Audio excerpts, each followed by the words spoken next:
Welcome back to My Conscious Dad, right here on your hometown station, AM 1220 KHTS. Today we are talking about middle child syndrome, and we have me, a middle child, my dad, the father of a middle child, and Jerry Cerati Goldman, also a middle child. You know, we were talking about the middle child syndrome, and when we started the show, I gave a little example of what it is. For those of you just joining us, I want to kind of re-clarify that.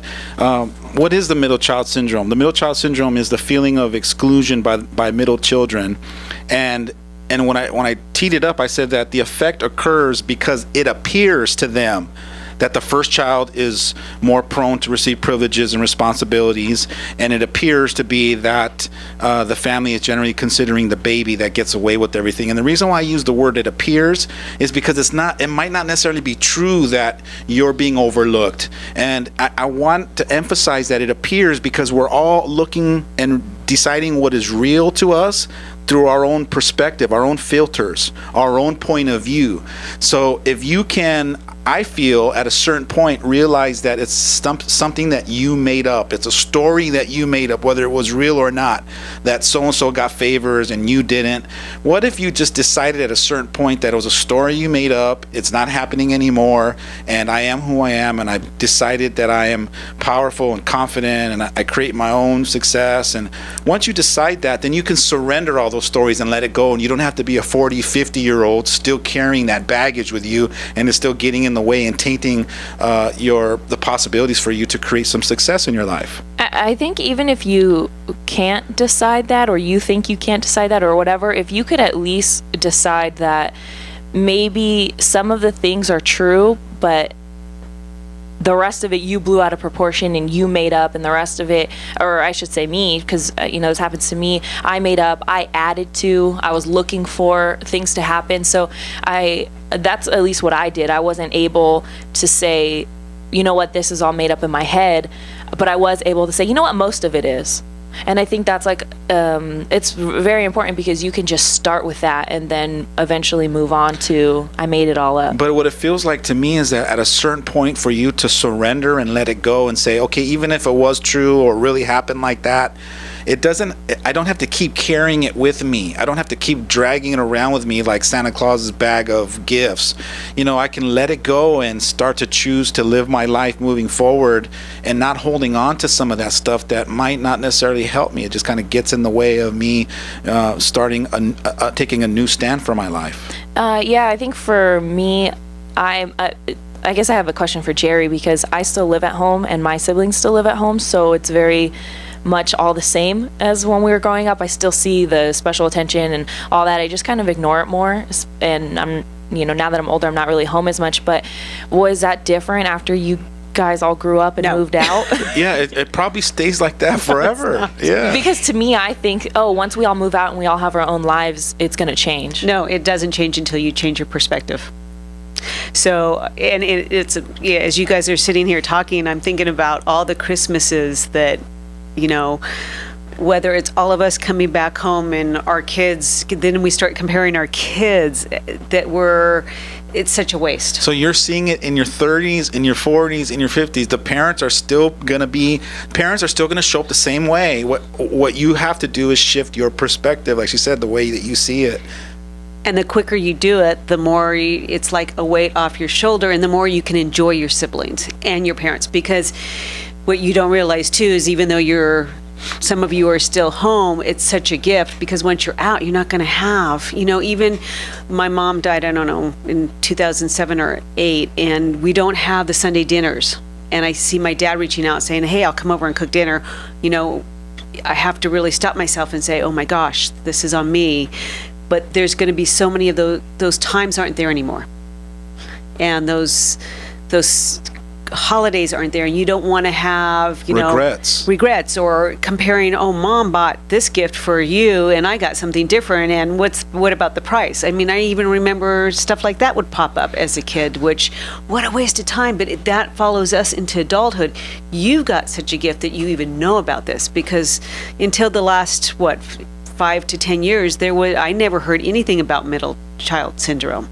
And now I can go back and say, and understand why, they did what they did because I was independent and I was left on my own, and that's why I am the person I am today. I can go, give me something and I'll just go get it done. And that's the cool thing about Blessing. what I'm going to talk about a little later is because you were the middle child and possibly had the syndrome of the middle child, there were certain attributes and certain characteristics that you developed that is going to be beneficial for you in your future. And so we'll talk about that in a little bit. Before we do that, I want to talk a little bit about the downsides or the challenges. So I'm going to go over a few of them, and you tell me yes or no, you agree or disagree, and then maybe even just talk a little bit about it. So one of the downsides or challenges is that they have to work harder to overcome people's negative preconceived notions of you being the middle child. What do you think about that? Yeah, I can kind of identify with that. I think, especially with my family, I know that there's a lot of times where I would do something and they'd be like, oh, why are you so resentful? Why are you so negative? Why do you hate this or that? And it really was just bringing my past and my middle child syndrome into stuff that really wasn't, I guess, necessary. So I had to overcome that and just put it past me to move on and not let it ruin my day or vacation or whatever it was we were doing. And I think that this kind of speaks a little bit to, having to work harder to overcome people's preconceived notions that you're the middle child. We can put you in a box easy. I go, oh, there she goes again, being dramatic, being the middle child again. And once we do that, we put you in a box. And now you have to work harder to get yourself out of the box in our eyes. So I can see that being a challenge for you. Here's another one. Middles have lower self-esteem than other birth orders because of their lack of uniqueness and attention at home. But this can actually be a positive as they don't have huge egos. What do you think about that one? I totally agree with that one. I mean, in my line of siblings, I see myself as a lot less ego. The one thing that the middle child does do is I became a really good victim. I should have a degree in victimhood. Nice. Takes a lot of courage for you to acknowledge that. Right. And it's taken me years because that victim keeps popping up in my marriage, with my kids, whatever that looks like. And I have to really, really be careful because, oh, don't worry about it. I'll do the dishes because, whatever. Or I'll do the ironing, or I'll go mow the lawn, whatever that looked like as a kid, because everyone had everything. And so I got, my PhD in victimhood because of the middle child syndrome, which, if I would have known what that was all about, I could have pulled myself out. That's why it's such a gift that at your age that you can really watch that victimhood thing. Yeah, and notice it and be mindful of it. Here's another one. Finally, middles avoid rocking the boat as they dislike conflict. This can cause problems because they may avoid addressing problems in their marriage or at work. So what it's saying is that if you grew up the middle child, that from that perspective, you didn't like rocking the boat or you disliked conflict, and that might now, as a young adult or even an older adult, get in the way of you addressing problems that you might have in your marriage to kind of course correct those. I totally agree with that. I know that when I was younger, I would fight a lot, especially argue with my parents and my siblings. And I think because of that, because I was always getting in those, fights for either attention or whatever was coming up from my past or whatever, I was defending myself.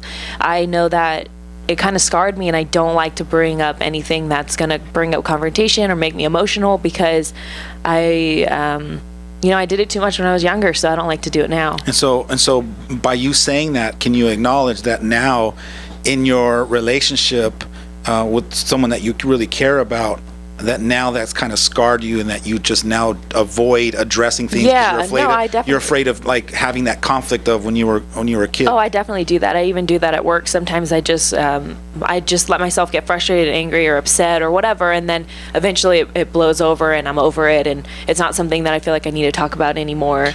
But it does take time. It doesn't just happen in 2 minutes. It takes a whole day, a couple hours, whatever. And what I want to point out is that's not a powerful way of dealing with circumstances that come up in life as a leader. All you're really doing is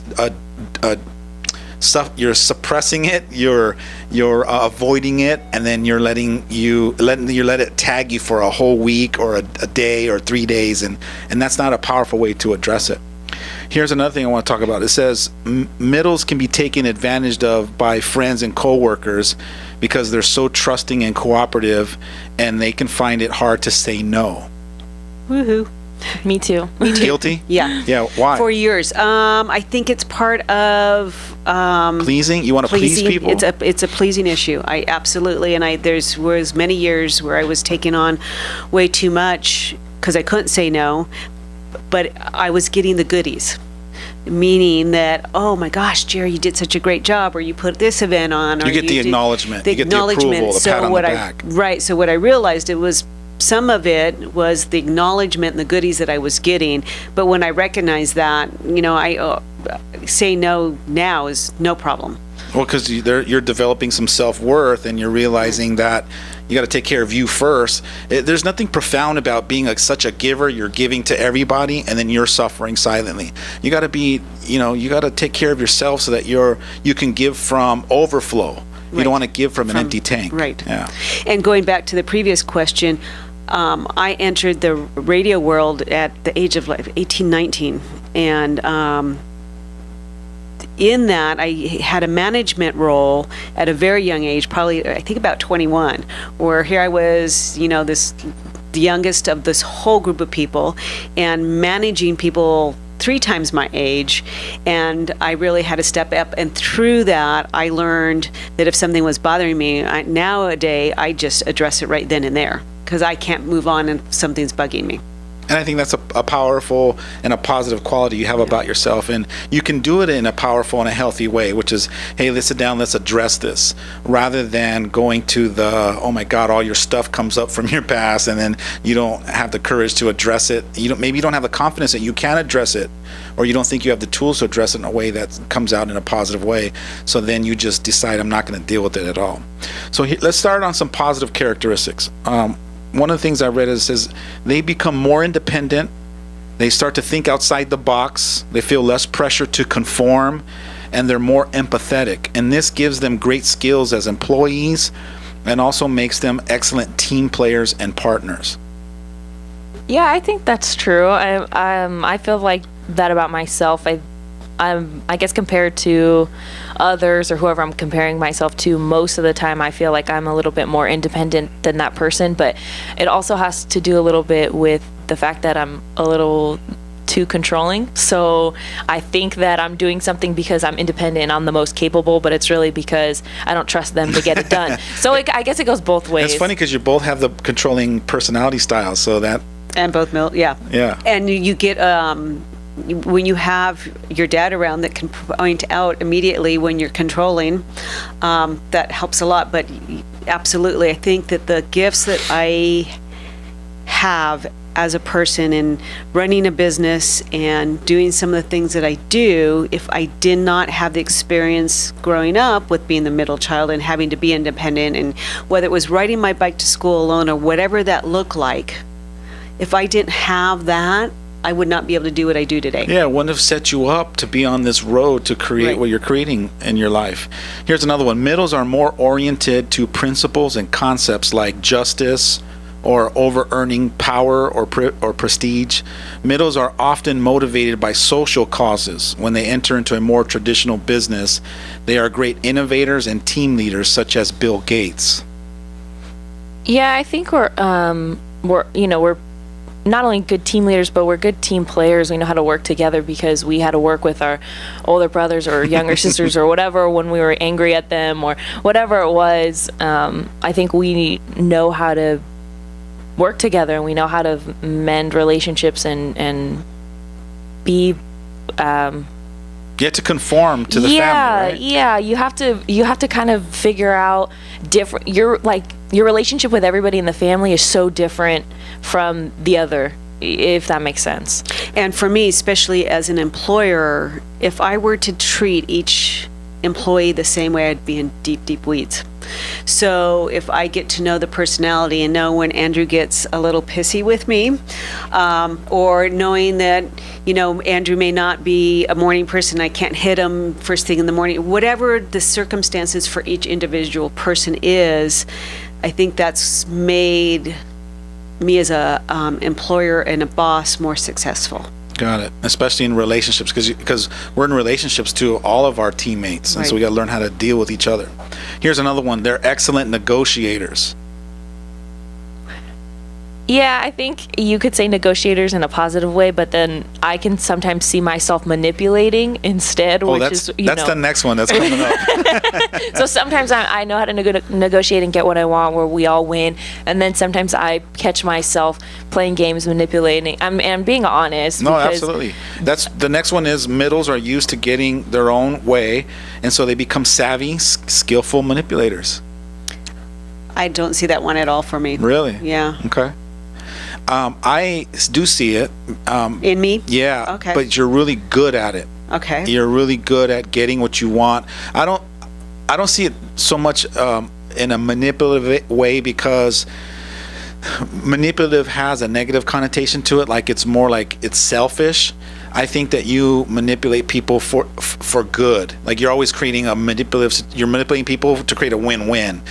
But nonetheless, you're still using those skills that you've had to learn when you were a middle child to get what you want. When you want something, I've seen you, and you want something and you lock on it, you figure out how to get it. You're just not your come from's not from a fearful taking place. You're coming from, hey, how can we create this? And then how can I compensate you, or what can I give you? So you're coming from a good place, but there's still some manipulation in it. Does that make sense? Yeah, Yeah, it's just not from a hateful place. The next one is middles are trailblazers. This is because of the combination of risk-taking and openness to experience. Leads to a willingness to try new things. You guys are trailblazers. You're willing to take on new things and try new stuff. Absolutely. Yeah, I feel like that too. I'm also really young, so I mean, not really young, but I'm also too young to have had, I guess, that many experiences of challenges. Yeah. And getting out of your comfort Just zone. did a big one this week. other than that one. Maybe you're not good at recognizing them. You don't give Yeah. yourself enough credit. You just did one this week. Yeah. You've taken, With what I saw is very little hesitation. and I've seen a lot of them just here at the station. Just you taking on the radio station in this show is a big one. I don't think you give yourself enough credit. Yeah. So I see a lot more than you do. So here's another one. Middles are justice seekers, like Nelson Mandela. They're focused on fairness. They perceive injustice in their family and are attuned to the needs of others as they grow up. Middles side with the underdog and practice what they preach. Absolutely. So Yeah. talk to me about that. What is it? Is it like you just have you don't want people to take advantage of, you don't want people to be overlooked, so it's just like a drive for you to make sure everyone is treated fair? Yeah, I can see, and I'm sure Jerry does this too, where sometimes I see friends or coworkers or whoever, I see them being taken advantage of by their families or friends or boyfriends, girlfriends, whatever, and I want to step up and be the mama bear and be like, oh, you can't let them treat you like that. Yeah. Let's go talk to them right now. And I can't really do that all the time, because in general, life's not fair, and there's other ways to approach certain situations. But I see myself doing that. You can do that, I think, but it's more powerful when you talk to the person and enroll them and inspire them to stand up for themselves, rather than Right. you always coming in being mother bear all the time. Because then you enable them from standing up for themselves, and you want to be careful not to enable them. But you do want to have that fire you up, so that you get in there and you pull the person aside and go, "Hey,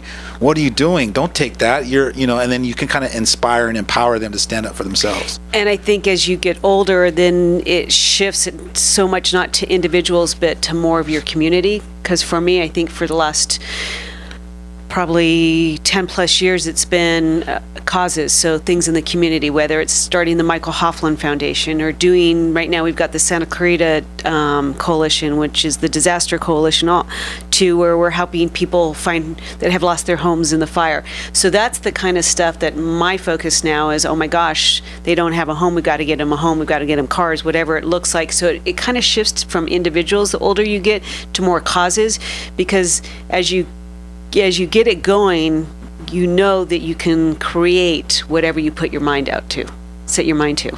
Yeah, I remember being younger and just starting off here at the radio station, that you would do a lot of projects and nonprofit stuff. And every time you would ask me to be a part of something that you were creating, I would get so excited just to be able to, one, have like a creative outlet and put my energy into, but also two, helping towards a cause that wasn't just one person, like being able to make an effect and do some good for the whole community. Yeah, and I remember you being out when we created the SCV Habitat for Heroes project, which is building 81 homes for vets. We started that program. You were with us when we went in and remodeled those homes. I mean, how amazing is that? And that one home that the first home that we were on, here was a vet that could not get in the shower because of the way it was set up. So we had to rebuild the shower, and there were so many things he couldn't do in his own house, and to go in there and do that physical work and give them a new house. And I mean, that's when you put your head down at night, it's like blessings. Oh my gosh, thank you for allowing this to be in my life. When we come back from the break, I want you to answer this important question. And the question is looking back at the younger you, the middle child, what advice would you give to the younger you? When we come back from the break, I want you to answer that. Stay tuned for more of My Conscious Dad right here in your hometown station, AM 1220 KHTS. Welcome back to My Conscious Dad right here in your hometown station, AM 1220 KHTS. Today we are talking about middle child syndrome. And you had a very important question to ask us. Can you go ahead and re-say it so Absolutely. they know? If they missed the show, which I know that they missed a great show, where do they find that at? hometownstation.com. You can find our podcast probably in the next couple days. Yeah, and actually next couple hours we'll have Andrew get that up, and I'll also put it on Facebook, and we're all over the place, so just tune in. You can find us. So the question I asked you was, what advice would you give to your younger self as being the middle child? Because now there's a lot of wisdom coming from you, and you guys are more mindful and aware, and you've worked through a lot of your own insecurities and stuff. So what kind of advice would you give to your younger self? What would it sound like? For me, it would be what's happening now is happening for a reason, to make you a strong leader as you grow into adulthood. Don't waste the times on being jealous of the siblings, because that will affect all the holidays and time with them. And that would be the one thing that's a real bummer, because it took me years to get through. I would say it hasn't been till the last 10 years where I could actually enjoy a holiday and, oh my God, who's coming? And, she didn't bring what she was supposed to, and, she wants it at this time instead of that time, and letting all that stuff, just let it go and enjoy every second of it. Not worth it. A waste of time. A game you can't win. No, let not it go. at all. Nice. I like it. I would tell myself that it gets better. It's not as big of a deal as I made it all up to be. That it gets easier, and you learn how to maneuver around your family and relationships, and that ends up okay. How about that your parents love you? Also, they love me unconditionally, and there's no myth that my parents love my brother or sister more, and this is the common response to most parents is, especially when they're sitting in front of me, I love my kids equally. I would take a bullet for them. There's no comparison. But it just for whatever reason, certain kids, from their perspective, even the first child has their perception of how, like I said when I started the show, my mom right now is all focused on my two younger siblings. She's really focused on having them with them. She gives them 150% of her attention, and I have to go seek the attention if I want it or yearning for it or whatever. But what a gift that I can see. I can see it as a gift that she doesn't have to worry about me, and that I could take care of myself, and I can see that as a blessing.